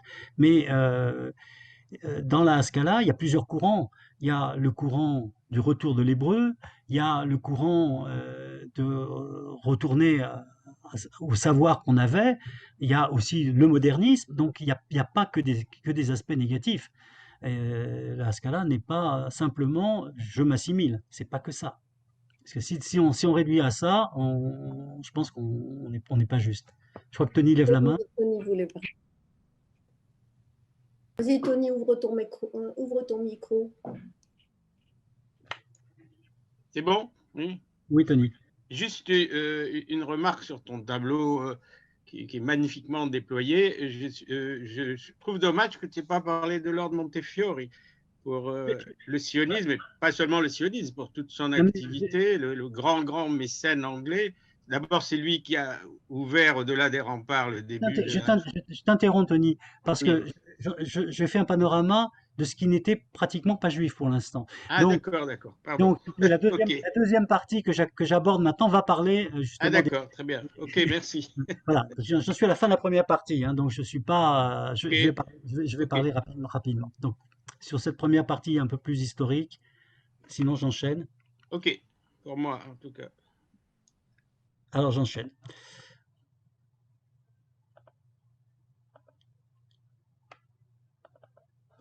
Bien, alors donc dans cette deuxième partie, comme pour répondre à Tony, donc on va aborder la philanthropie et donc Moses Montefiore qui a vécu plus de 100 ans et qui va avoir aussi son rôle dans cette histoire. Donc j'aborde tout de suite la géographie du monde juif au XIXe siècle. Alors voilà, donc vous voyez Deux choses. La première, c'est la croissance de la population juive qui est absolument importante, puisque on dit, en 1700, il y aurait... Alors, la remarque sur la qualité des chiffres, c'est quelque chose dont je n'ai pas la maîtrise. C'est très compliqué d'avoir des statistiques sur les juifs dans le monde. Donc, les personnes qui ont fait ça ont essayé de faire ça avec le maximum de conscience, et ils consacrent une grande partie avant de présenter des chiffres sur voilà ce que j'ai fait, qui est juif, comment est pas juif, à quelle époque, etc.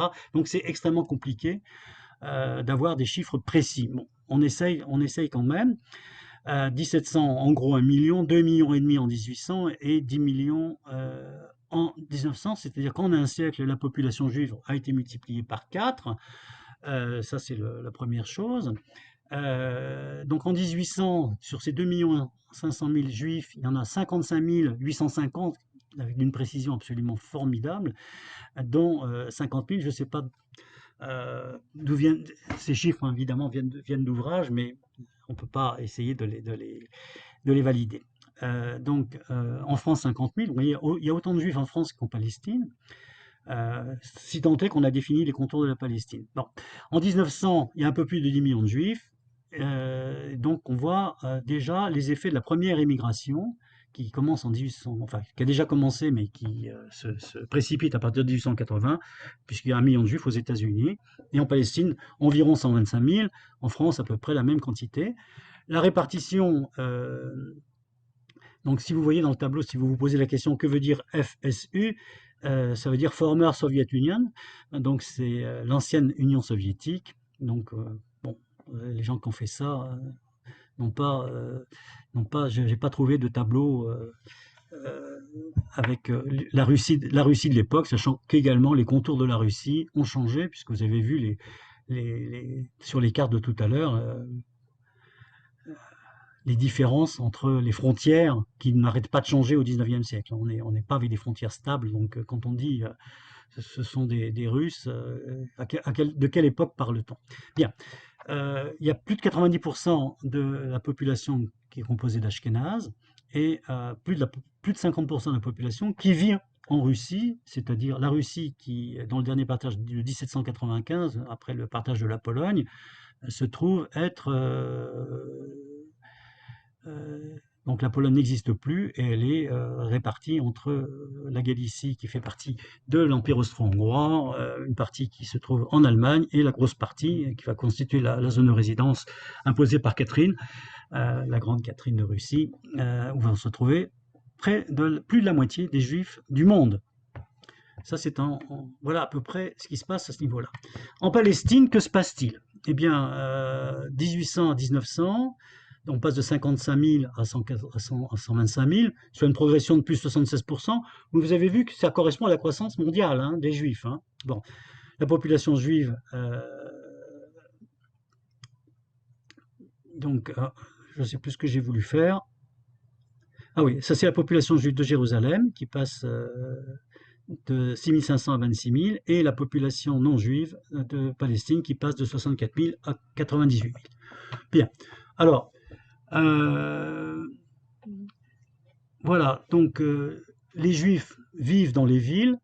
En 1840, il y a les quatre villes saintes, Tibériade, Tzfat, Jérusalem, Hebron. Pardon, les quatre grandes villes, Tibériade, Tzfat, Jérusalem, Hebron, la ville sainte, voilà. Et comme je vous l'ai dit tout à l'heure, le développement de Jaffa et de Haïfa suite au réchauffement climatique en 1880, donc va représenter plus de 98% des implantations des Juifs, ce qu'on appelle le Yishuv, en terre d'Israël. La majorité des Juifs en Eretz Israël et séfarades. Le basculement se fera vers la fin du 19e siècle, où la majorité des Juifs qui viennent, puisque la majorité juive est ashkénaze, la majorité qui va s'installer en Israël, c'est une majorité juive, ashkénaze, et donc ça va basculer à ce moment-là. Voilà, donc une vue de Jérusalem de l'époque, où, à part les murailles, il n'y a pas grand-chose. Comme dit Tony, Moses Montefiore va faire tout ce qu'il faut pour essayer de faire sortir les Juifs de la ville de Jérusalem, et on va construire ce qui correspond maintenant à Yamin Moshe et Mishkenot Sha'ananim, donc les résidences qui se trouvent en face des murs, en dehors des murailles, qui vont donc faire que les Juifs vont s'installer et que la ville va s'agrandir. Alors, je consacre un tout petit peu de temps, après cette géographie, à l'affaire de Damas. Alors, l'affaire de Damas, c'est une affaire d'antisémitisme qui va avoir des conséquences absolument incroyables dans la mentalité et des prises de conscience, et puis va donc provoquer aussi des déchirements dans les populations. Alors, qu'est-ce qui se passe?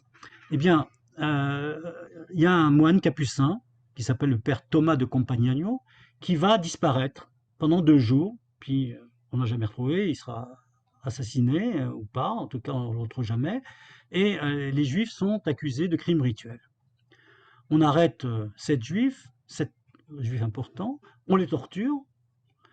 Il y a un des Juifs qui est prisonnier qui avoue qu'il a recueilli le sang du capucin pour la Pâque, donc ça y est, on est en plein délire médiéval, et on le torture à mort, et il y a 2 personnes qui meurent suite aux tortures. Il se trouve que une des personnes est un protégé de l'Autriche. Je vous ai dit tout à l'heure que les grandes puissances avaient leurs protégés. Donc l'Empire austro-hongrois, il se trouve qu'il y a une des personnes qui décède et qui est un protégé de l'Empire austro-hongrois. Donc ses proches disent il y a un citoyen autrichien, un protégé, qui est dans les geôles de Mehmed Ali, qui a conquis cette province turque au détriment du sultan. Et Metternich intervient, il écrit et les tortures cessent, mais on continue à accuser les Juifs de crimes rituels. Bon, et là on a une intervention de Montefiore, de Sir Moses Montefiore, de Adolphe Crémieux, qui est un des premiers Juifs émancipés qui se trouve être député, et qui donc ils font une délégation en Égypte, ils partent en Égypte, ils vont voir le responsable de la Syrie de l'époque, donc Mehmed Ali, le vice-roi d'Égypte, et ça donne rien. Bon, mais finalement Mohamed Ali dit qu'il subit des pressions quand même fortes, et donc il libère les accusés sans toutefois proclamer leur innocence. Et ce n'est qu'au moment où le sultan reconquiert l'Égypte, au moment où il reconquiert la Syrie, Damas, il livre une lettre le 7 novembre 40, donc il fait un firmament, et il dit que les Juifs sont innocents, que c'est contraire aux lois des Juifs, donc il le cite clairement dans son firmament, que les Juifs ne peuvent pas prendre de sang puisque le sang est interdit. Donc dans leur rite, dans la Torah, il faut laver le sang de l'animal, donc dans la tradition juive, c'est pas possible, et donc tout ça c'est une fausse accusation, et donc il met fin définitivement aux accusations. Donc voilà l'histoire, telle que les faits sont rapportés. Bon, il paraît qu'on a retrouvé des ossements du moine, on l'a enterré, et la tombe de ce moine porte l'inscription « Assassiné par les Juifs ». Cette inscription, on pouvait encore la lire en 1970, ni les autorités ecclésiastiques de l'époque qui, évidemment, pensaient que les Juifs avaient commis ce crime, ni l'État français de l'époque. Alors, je ne sais pas où ça en est aujourd'hui, hein. Je ne sais pas si ça existe toujours, mais voilà ce que j'ai lu dans les textes. Assassiné par les Juifs, inscription qu'on peut lire en 1970. Alors, les conséquences de cette affaire sont complètement internationales. Vous voyez, le journal Genève, que je cite ici, qui fait référence au Standard de Londres. Donc, vous voyez, cette petite affaire qui aurait dû rester sur le plan local devient une affaire complètement internationale, le témoin raconte comment les tourments qu'on a fait subir à ces pauvres juifs, le fouet, on les trempe dans l'eau, on leur fait sortir les yeux des orbites. Bon, je vous en passe et des meilleurs. Et il dit que des centaines d'enfants ont été mis en prison. Alors c'est un témoignage d'un certain Wise. Est-ce que ce témoignage a de la valeur ou pas? C'est encore un autre débat. Mais ce qui est important, c'est que effectivement, les Suisses de Genève font état de journal en première page de ce qui se passe en Angleterre pour indiquer effectivement que il y a des choses absolument incroyables qui se passent dans le monde, et c'est toujours les Juifs qui sont voilà. En Angleterre, la raison d'État prévaut sur la justice, comme en France. Mais en Angleterre, il y a l'influence des millénaristes. Je vous ai dit que je vous ai parlé tout à l'heure du comte de Shaftesbury. On est en 1840. Le comte de Shaftesbury, quand il fait sa déclaration et auprès de Lord Palmerston, c'est juste après l'affaire de Damas. Bon, qui dit bon, il faut faire quelque chose pour les Juifs. Donc Londres, pour lui, les Juifs sont innocents. Par contre, à Paris, les autorités, donc Thiers, qui est à ce moment-là le dirigeant français du royaume, il dit ces gens-là sont coupables, ils ont voulu le sang d'un prêtre, et vous ne savez pas jusqu'où peut aller le fanatisme des Juifs de l'Orient. C'est quand même très très fort. Évidemment, à ce moment-là, on souhaite, et il y a des textes qui sont absolument incroyables, où on dit, est-ce que les Juifs de France qui viennent de subir, enfin, qui sont émancipés, est-ce qu'ils sont proches de ces gens-là ou pas? Donc il y a toute une cabale qui s'emballe en France. Donc il y a des journaux anti-juifs, bon, et bon, la quotidienne, l'univers religieux, et puis il y a des journaux qui sont pro, donc on est vraiment la Gazette de France, le journal des débats, etc. Bon, pour lesquels, finalement, les Juifs sont calomniés. Bon, une historienne qui s'appelle Rina Cohen, qui enseigne à l'INALCO, dit que la campagne anti-juive ne doit pas seulement être interprétée comme la résurgence d'une calomnie médiévale, c'est en fait à partir de cette dernière, donc de cette affaire de Damas, que s'élaborent les constituants de la logomachie de l'antisémitisme moderne. Donc, ils considèrent que l'affaire de Damas est un brouillon de l'affaire Dreyfus, donc où deux clans se déchirent et où donc, vous voyez l'importance. Alors, pour résumer cette affaire de Damas, les intellectuels français vont prendre part à ce débat, hein, évidemment. Et quand vous voyez que Crémieux, il va en Égypte, il va voir Thiers, enfin, vous voyez qu'il y a toute une volonté de ces intellectuels qui sont, eux, sortis du ghetto et qui peuvent dialoguer avec les autorités, eh bien, ils vont essayer d'influencer pour que, évidemment, on reconnaisse l'innocence des Juifs. Bon, alors, pendant cette affaire, je n'ai pas cité tous les intervenants, mais on a fait appel évidemment à certains intermédiaires. J'ai parlé de Moses Montefiore, j'ai parlé de Crémieux.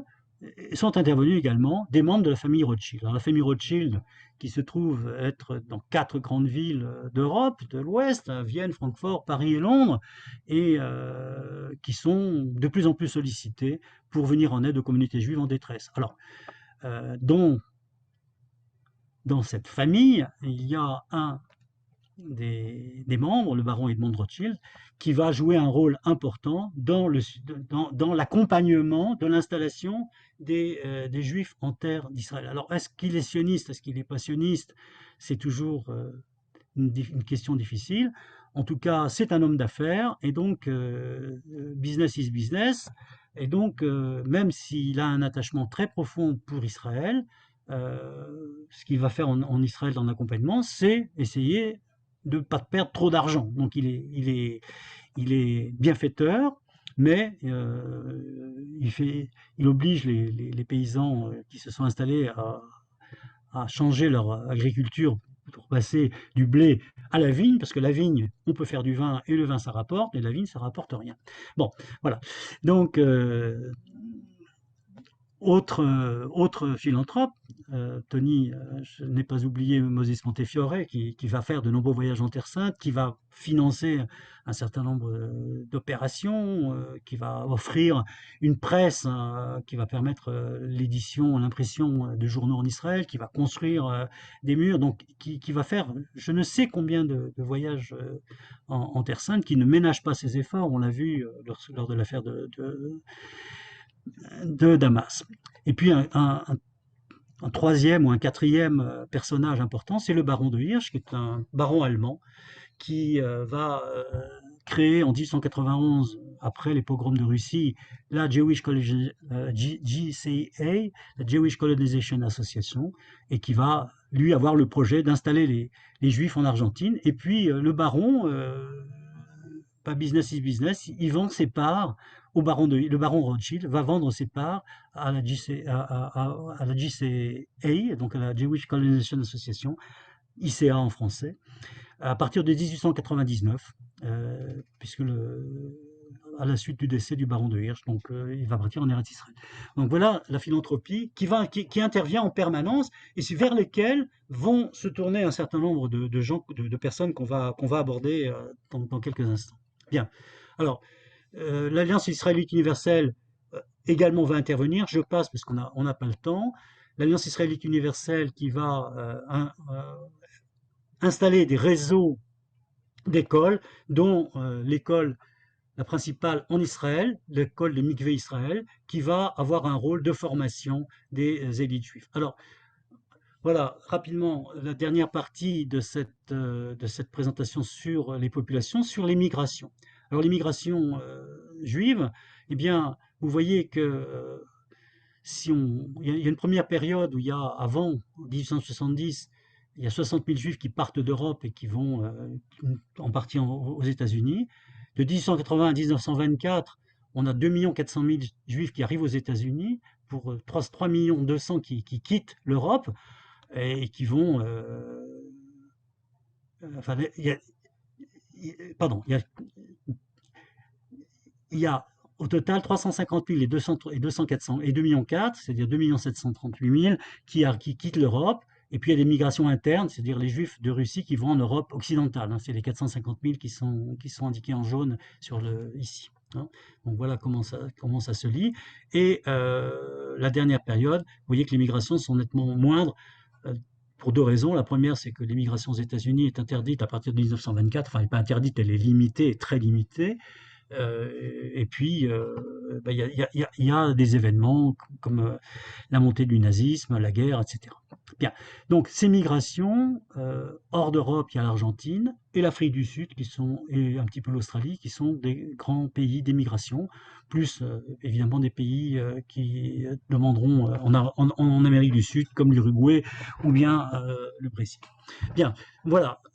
Parallèlement, si on regarde ce qui se passe pour l'immigration en Palestine, eh ben vous voyez que de 1880 à 1903, il y a 30 000 juifs. Donc vous voyez par rapport à, je dirais même, cette première période, et 700 000, 30 000, vous voyez, on est très loin du compte. Donc l'immigration, le sionisme, c'est pas ce qui attire les juifs. Ce qu'ils veulent, c'est partir. Donc de leur état, sortir de leur état. Le sionisme, c'est secondaire, c'est un mouvement intellectuel très important, mais c'est un mouvement de population relativement faible, puisque jusqu'en 1923, il y a à peine 100 000 juifs qui vont arriver en Israël, en Eretz Israël. Voilà sur la partie migration. Alors, on arrive maintenant aux implantations de l'Alia. Vous voyez que de 1880 à 1903, eh bien, on va créer une trentaine de colonies, vous voyez, qui sont les petits ronds, voilà, qui se concentrent autour de Jaffa et en Galilée. Ces colonies, et puis ici sur la côte, et ces colonies vont avoir beaucoup de problèmes parce que les gens qui viennent sont pas du tout formés. Donc les premiers vont essayer de se former à Mikvé Israël qui se trouve ici. c'est pas des agriculteurs et en général ce sont des paysans, ce sont des artisans qui arrivent et qui se transforment en paysans. C'est assez compliqué. Bon, plusieurs origines de l'Alia, la Russie, la Roumanie, le Yémen. J'ouvre une parenthèse sur la Roumanie, dont on a à peine parlé. La Roumanie qui subit des troubles politiques importants, est déchirée entre la Russie qui veut manger le Nord, la Turquie qui veut pas lui accorder son indépendance. Enfin, bon. Donc la Roumanie finalement devient indépendante vers 1880, après la dernière guerre russo-turque de 1878-1879. Mais il y a un congrès à Foxani qui précède, je dirais, un certain nombre d'aliotes et qui va. Donc c'est un congrès de juifs roumains qui décide en bloc d'envoyer des juifs s'installer. Et cette colonie de Roumains va fonder Rosh Pina, qui se trouve ici. Voilà. Rosh Pina est donc la pierre d'angle, hein, la pierre angulaire, qui est évidemment, quand on construit une maison, on met toujours la première pierre. Eh bien, c'est la première pierre de l'édifice, de la construction d'Israël. Ce sionisme-là est accompagné avec le sionisme russe pour s'installer dans les colonies agricoles et dans quelques villes. Évidemment, on dit qu'il y a quand même 80% de l'Alia qui s'installe dans Jérusalem et dans les villes et pas dans les colonies agricoles. Donc le retour à la terre, c'est quelque chose qui n'est pas tout à fait évident. Dernière alia importante de cette période, l'alia du Yémen. La majorité des Juifs du Yémen, qui viennent par groupe de 200, 300, 500, 800, quelques milliers au total, vont s'installer à Jérusalem et vont s'intégrer dans la ville, n'ont pas du tout participé à ce qu'on appelle le nouveau Yishuv. Bon, on ne va pas rentrer dans les détails. Globalement, cette première alia est un échec. Il y a des points positifs. En particulier, bon, il y a une colonie qui marche très bien, qui est celle de Rehovot, qui est là. Et au premier anniversaire de la fondation de Rehovot, eh bien, on déploie un drapeau qui s'appelle le drapeau juif, et qui est en fait le drapeau d'Israël d'aujourd'hui. Et puis on y chante le chant de la colonie qui s'appelle la Hatikva. Voilà, donc ça c'est quelque chose qui est à signaler. Et puis, évidemment, cette période, toutes ces colonies, il y a quelque chose qui les maintient entre elles, c'est le développement de l'hébreu, qui se fait, évidemment, l'enseignement se fait en hébreu, on y reviendra dans quelques instants, l'heure tourne, il faut que j'avance. Alors, je passe sur le Bilou, qui est un petit groupuscule qui a beaucoup d'importance dans l'idéologie sioniste, mais qui représente très peu de personnes. Vous voyez, 14 personnes en 1882. Si vous avez des questions, on pourra y revenir là-dessus. Voilà. Alors maintenant, on va revenir aux différentes personnalités. Donc vous voyez, tout ce mouvement, quand même, d'Alia en Israël, qui n'est pas très très important quantitativement, il est très important au niveau idéologique. Et bien évidemment, l'idéologie sioniste qui a repris un certain nombre de choses, je vous ai cité tout à l'heure Ben Gurion, eh bien, cette idéologie sioniste va s'appuyer sur ces développements intellectuels. Alors, le premier développement intellectuel, c'est la conscience nationale juive, qui en gros, c'est de dire quoi? Les Juifs ont une histoire commune, les Juifs ont été une nation sur la terre d'Israël, et les Juifs doivent retrouver une seule langue. En gros, c'est sur ces trois thèmes que vont s'articuler un petit peu la pensée, plus d'autres considérations pratiques, comment on doit revenir en Eretz Israël. Et vous allez voir que on va avoir un certain nombre de penseurs. Le premier penseur qui n'est pas un sioniste proprement dit, mais qui fait prendre conscience du nationalisme, qui est Heinrich Graetz, qui est un grand historien, qui est le premier véritable historien, et qui fait une histoire des Juifs, considérés, non pas, je ne fais pas l'histoire des Juifs d'Espagne, je fais pas l'histoire des Juifs de Russie, je fais l'histoire des Juifs considérés comme un peuple qui a connu des mutations, à l'instar de toutes les nations. Bon, il se trouve qu'il a été dispersé, mais c'est un peuple. Et ce peuple, on doit lui faire son histoire. Et c'est relativement, mais aujourd'hui, ça nous paraît tellement familier que on a l'impression que ça a toujours été, mais ce n'était pas comme ça que c'était perçu à l'époque. Le judaïsme est perçu pour Graetz comme un phénomène national, mais qui est lié aussi au pays d'Israël et à la dispersion. Et sa réflexion a une très grande influence dans la conscience juive des intellectuels de l'époque. Irène me posait tout à l'heure la question de la Haskalah.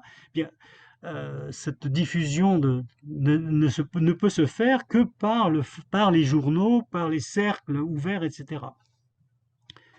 Alors, une deuxième personnalité qui va réfléchir complètement différemment, qui va réfléchir philosophiquement, c'est Nachman Krochmal. Alors Nachman Krochmal, c'est un philosophe qui est aussi un partisan de la Haskalah, un maskil, et qui va, en toute modestie, écrire un ouvrage qui s'appelle Le Guide des égarés de ce temps, et bien évidemment, qui fait référence à l'œuvre maîtresse de Maïmonide.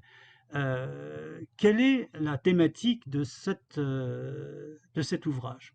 Comme Maïmonide qui cherchait à concilier la raison et la religion, eh bien, Krochmal essaye de résoudre un problème qui est la compatibilité de la nation juive, de la présence, de la permanence de la nation juive, quelle que soit la manière dont on le définit, par rapport au principe hegelien de la nation. Alors, pour Hegel, la nation va avoir trois phases: grandeur, croissance et déclin. Alors, la grandeur du judaïsme, c'est son message monothéisme. Très bien, donc le message croît, non seulement il croît, mais il fait des émules, le christianisme, l'islam. Et donc, d'après la théorie de Hegel, une fois que le monothéisme, qui a été ce que la nation juive apporte au peuple, une fois que ce monothéisme est passé à d'autres, eh bien le peuple doit décliner. Eh ben non, ça marche pas.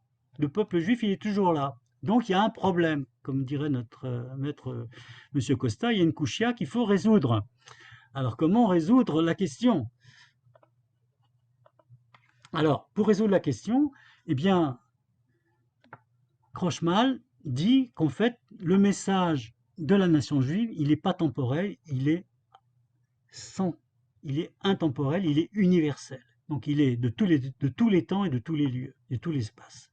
Et donc, il ne peut pas mourir. Voilà, donc c'est un message quand même fondamental. La nation juive est une nation à part. On rejoint le terme peut-être d'élection. Enfin bon, il y a une conscience différente. Et donc, on va réconcilier mais vous voyez, donc, c'est un maskil, il connaît ses sources juives. Hein, c'est clair. Alors, nous arrivons maintenant à quelques précurseurs du sionisme adoubés, si j'ose dire, par Ben Gurion. Que dit Ben Gurion de Rabbi Yehuda Alkalai? Alors, il dit, c'est l'héritier moderne de Dan Yosef Hanassi. Vous vous rappelez le fondateur de Tibériade dont je vous ai parlé tout à l'heure, et de Rav Chaim Aboulafia, qui était le grand rabbin d'Izmir, qui voulait rétablir aussi une souveraineté sur Tibériade, et qui avait des rêves sionistes dans le judaïsme séfarade. Donc, il n'est pas innocent pour Ben Gurion de commencer par citer des rabbins séfarades. Bon, et il cite et il dit, je lui laisse la responsabilité de cette parole. Ben Gurion dit, Alkalai, le père de Herzl le connaissait, paraît-il. Bon. Et il était influencé par le messianisme, mais également par le mouvement de libération des peuples des Balkans. Donc vous voyez toute cette montée des nationalismes dans le Balkan a influencé Alkalai. Je suis plus ou moins d'accord avec ce que dit Ben Gurion, puisque ça me paraît être antidaté, c'est-à-dire que le texte d'Alkalai est très très ancien, enfin, par rapport au nationalisme, hein, puisqu'il date de 1840, donc le nationalisme des Balkans, je suis pas sûr qu'il ait été vraiment influencé, mais bon. Alors, il écrit un bouquin qui s'appelle Minhrat Yehuda en 1843. Et vous voyez les thèmes que développe Al-Kalaï. Il appelle à l'adoption de l'hébreu, à l'achat de terres en Palestine et au développement de l'agriculture. Je vous rappelle que c'est un rabbin, c'est le grand rabbin de la bourgade qui se trouve à côté de Belgrade, Zemlin. Vous voyez? Donc c'est quand même quelque chose de très très étonnant. J'ai pas le temps de vous citer les textes d'Al-Kalaï, sinon on va finir très tard. Donc l'hébreu, c'est clair. L'achat de terres en Palestine, c'est déjà quelque chose d'important. Et il dit, il ne faudra pas que tous les juifs viennent en même temps parce que ça ne va pas marcher. Il va falloir aussi que ceux qui restent en galoute puissent financer ceux qui ne sont pas, ceux qui vont en terre d'Israël. Bien. Le deuxième précurseur du sionisme est encore un autre rabbin qui s'appelle Tzvi Hirsch Kalischer,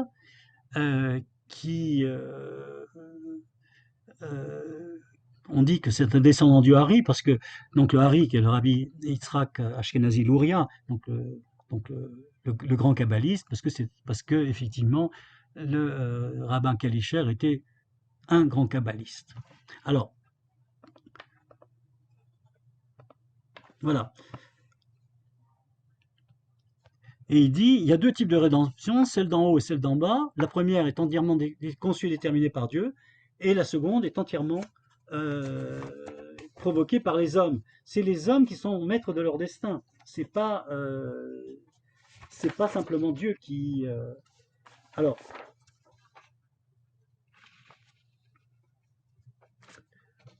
je vous donne quelques termes. Achat de ville.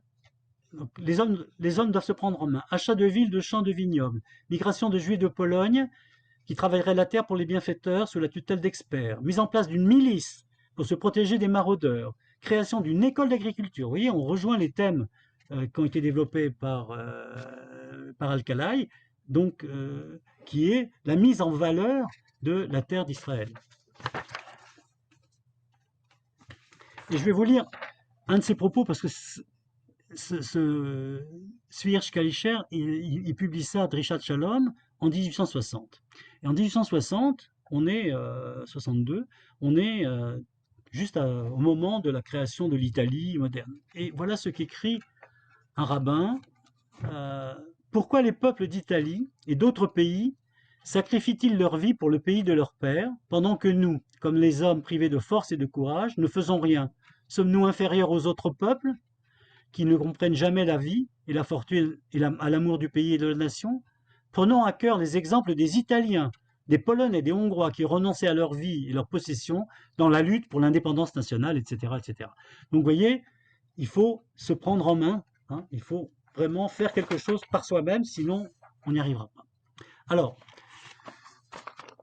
une autre approche, c'est non plus maintenant un rabbin, mais c'est un socialiste. Alors, Moses Hess est un compagnon de Marx. Alors, il a changé de prénom. Il s'appelait Moritz Hess et il s'est fait appeler Moses Hess quand il a pris conscience en 1840, après l'affaire de Damas dont je vous ai parlé tout à l'heure. Donc, il a pris conscience de son judaïsme.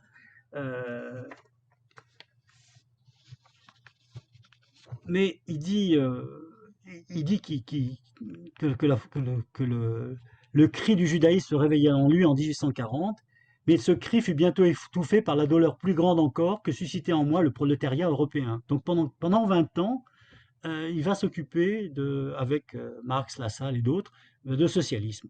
Et puis, en 1860, il s'aperçoit que ses actions sont vaines et que ce qui est fondamental, c'est de parler je dirais pas de la rédemption, mais en tout cas du retour d'Israël. Et donc il écrit un livre, son titre est tout un programme, Rome et Jérusalem, bien évidemment.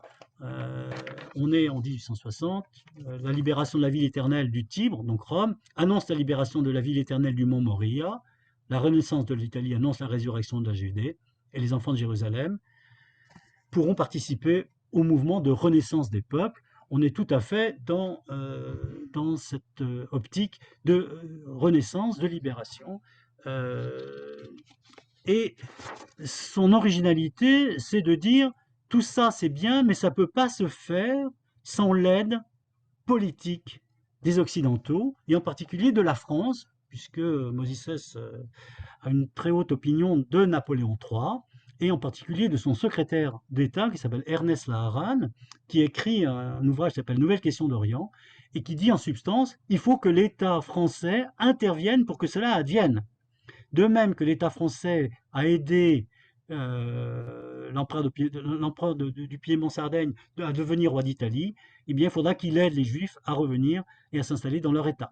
Voilà, donc vous voyez aussi quelque chose qui précède la vision de Herzl, et on est là en dehors de toute affaire de pogrom.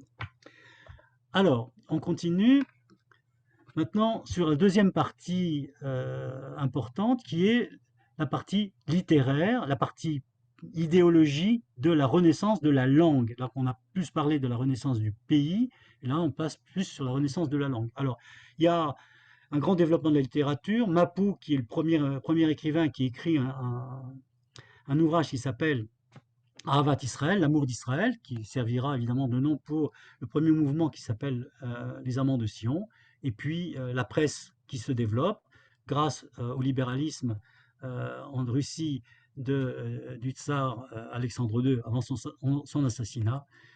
Et donc, on va trouver ici le premier témoignage de David Ben Gurion qui nomme David Gordon et Smolenskin. Donc Gordon qui est le responsable et l'éditeur du Hamagid et qui va prêcher, reprendre les thèmes que je viens de développer.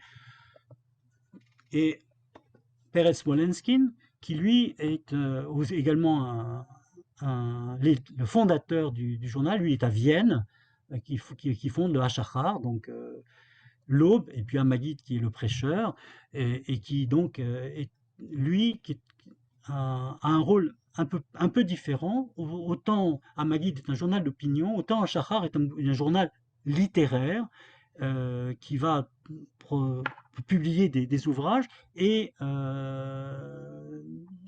Peretz Smolenskin est très attentif à la qualité de l'hébreu et à tout ce qui concerne l'exactitude des termes de l'hébreu, etc. Et donc il va avoir un premier disciple qui s'appelle Eliezer Ben Yehuda, qui va être un collaborateur de Hachachar, et Eliezer Ben Yehuda qui va écrire dans Hachachar une grave question, et qui dit Eretz Israël est le futur centre de la nation. On est loin des pogroms, on est en 1879, il va s'installer en terre d'Israël.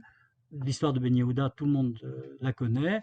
C'est quelqu'un qui est un farouche partisan de l'oralité de l'hébreu, qui va donc inventer des tas de mots, qui va créer le dictionnaire de la langue hébraïque, et qui est donc fondamental pour imposer la langue hébraïque dans le pays. Alors, Léon Pinsker.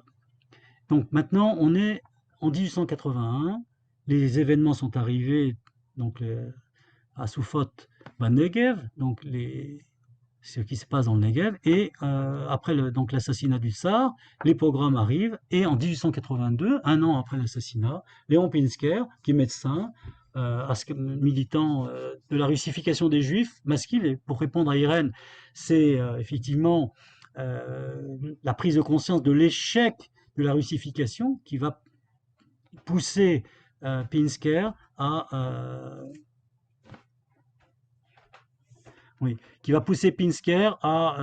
écrire son ouvrage Auto-émancipation. Eh bien, qui va développer des thèmes en disant que l'antisémitisme est incurable, que c'est une maladie des peuples et qu'on n'arrivera pas à s'en sortir, et que le seul moyen, c'est que les Juifs aient une patrie à eux dans laquelle ils soient majoritaires. Si c'est en terre d'Israël, c'est bien. Si c'est pas en terre d'Israël, eh ben, il faut quand même le faire. Il faut que les Juifs se regroupent. Voilà les thèmes principaux. Je vois que le temps tourne. Donc on va aborder le dernier volet, qui est donc la constitution à travers les groupes tous ces penseurs ont fait fleurir des groupes de gens qui sont des Chovevet Sion, des amoureux de Sion. Vous voyez, il y en a en Pologne, au total, il y a entre 100 et 300 groupes qui représentent des milliers de personnes. Ces groupes ont décidé à un moment donné qui sont des groupes indépendants, hein, qui essaiment dans toute l'Europe, en Pologne, en zone, dans les différentes zones, dans les différentes villes de la zone de résidence. Et voilà, ils décident en 1884 de faire un congrès. Voilà, c'est le premier congrès, c'est avant Herzl, 1884, qui est le congrès international des amants de Sion. On reconnaît ici Pinsker, on voit ici le rabbin Moïliver, ici on voit David Gordon, et il y a 22 Russes, un Français, un Roumain, 2 Anglais, 6 Allemands. Donc c'est un congrès international. Il décide un certain nombre de choses.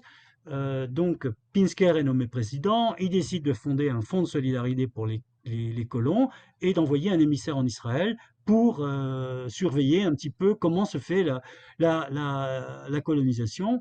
Au départ, ça ne devait pas s'appeler les Amants de Sion, mais une société à la mémoire de Moïse Montefiore qui venait d'avoir 100 ans. Bon, ça s'est appelé Chovevet Sion, puis Chibat Sion.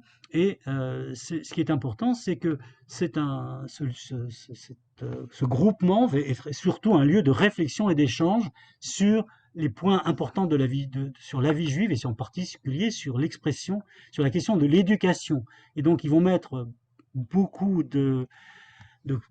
d'énergie à développer l'expression culturelle, en particulier grâce à Ahad Ha'am, qui va devenir un des penseurs les plus importants de Chibat Sion. Je vous passe Lilienblum, je vous passe Birenbaum, et j'arrive sur Ahad Ha'am, qui donc s'appelle Asher Hirsch Ginsberg, qui n'est pas cité par Ben Gurion dans les fondateurs, pour une raison simple, c'est que Ahad Ha'am s'est opposé à Herzl et que dans la tradition socialiste, eh bien, Ahad Ha'am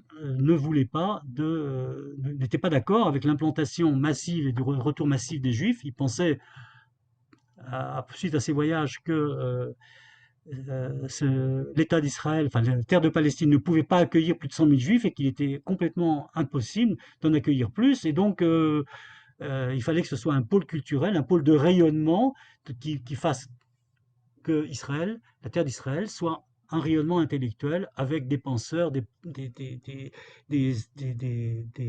écrivains, et c'est là-dessus qu'il va travailler, développer avec ses amis des Bnei Moshe. Bon, voilà. Il va donc développer la littérature grâce à un organe de presse qui s'appelle Ashiloach. Et donc, parmi les écrivains qu'il va mettre sur le devant de la scène, il y a un certain Nachman Bialik, qui va donc être un proche de Ahad Ha'am, qui va devenir donc le poète national d'Israël. Cet enthousiasme de Ahad Ha'am, il va consacrer ensuite sa vie, il va quitter l'Odessa où il est en 1907 pour s'installer à Londres, et là il va soutenir un certain Chaim Weizmann et l'aider à mettre ses idées en place, et c'est grâce peut-être à l'aide d'Ahad Ha'am que Weizmann va obtenir ce qu'on appelle la déclaration Balfour. Et donc vous voyez que les chemins se recoupent, et en 1922, Ahad Ha'am va terminer sa vie en faisant son alia en Eretz Israël. Voilà. Alors, j'ai sauté Birenbaum, j'ai sauté Lilienblum parce qu'il est 1h moins 2, donc je n'avais pas le temps de m'attarder. Quelles sont les conclusions et les principales idées? Alors, le bilan, voilà. Donc les motivations de ce qu'on fait. Donc, il y a des motivations religieuses, philosophiques, historiques, hein, donc l'antisémitisme, des motivations culturelles pour la renaissance d'un peuple, et qui renvoie à la fois aux idées du retour à Sion, du retour à la langue, et au retour au message messianique du rassemblement des exilés.